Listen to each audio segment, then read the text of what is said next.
পারমাণবিক ইস্যুতে ইরান ও যুক্তরাষ্ট্রের মধ্যে উত্তেজনা চরমে। যে কোনো সময় তেহরানে হামলা চালাতে পারে যুক্তরাষ্ট্র। মধ্যপ্রাচ্যে সমুদ্রপথের পাশাপাশি আকাশপথে সামরিক শক্তি জোরদারের পর হামলার শঙ্কা আরও তীব্র হচ্ছে।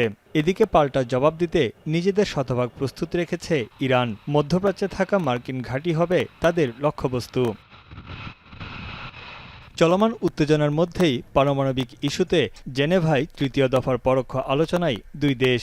এর আগে দুই দফার আলোচনাকে ইতিবাচক দাবি করলেও কার্যকর কোনো সমাধানে আসতে পারেনি তারা। শূন্য ইউরেনিয়াম সমৃদ্ধকরণের যুক্তরাষ্ট্রের দাবি কিছুতেই মেনে নেবে না ইরান। মার্কিন পররাষ্ট্রমন্ত্রী মার্কো রুবিওর দাবি, ইরান আন্তঃমহাদেশীয় ব্যালিস্টিক ক্ষেপণাস্ত্র তৈরির চেষ্টা করছে, যা যুক্তরাষ্ট্রের জন্য গুরুতর হুমকি। আর মার্কিন ভাইস প্রেসিডেন্ট জেডি ভ্যান্স বলেছেন, ইরান ক্ষতিগ্রস্ত পারমাণবিক স্থাপনা পুনর্নির্মাণের চেষ্টা করছে। গরমে দাপাদাপি, ঘরের চালের স্থায়ী সমাধান আনোয়ার সিমেন্ট শীট। এমন যথেষ্ট প্রমাণ আছে যুক্তরাষ্ট্রের কাছে। এদিকে তৃতীয় দফার আলোচনায় ইতিবাচক ফলাফলের বিষয়ে আশাবাদী ইরানের প্রেসিডেন্ট মাসুদ পেজেশকিয়ান। একই সুরে দেশটির পররাষ্ট্রমন্ত্রী আব্বাস আরাকচি বলেছেন, যুক্তরাষ্ট্রের সাথে ন্যায়সঙ্গত একটি চুক্তিতে পৌঁছানো সম্ভব।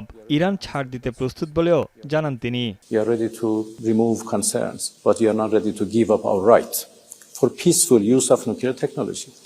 আন্তর্জাতিক আণবিক সংস্থার প্রধান সতর্ক করে বলেছেন, ইরান যুক্তরাষ্ট্রের এবারের আলোচনা ব্যর্থ হলে চলমান সংঘাত গোটা মধ্যপ্রাচ্যে ছড়িয়ে যাবে। তাই আলোচনার মাধ্যমে সমাধানের বিকল্প নেই বলেও উল্লেখ করেন তিনি।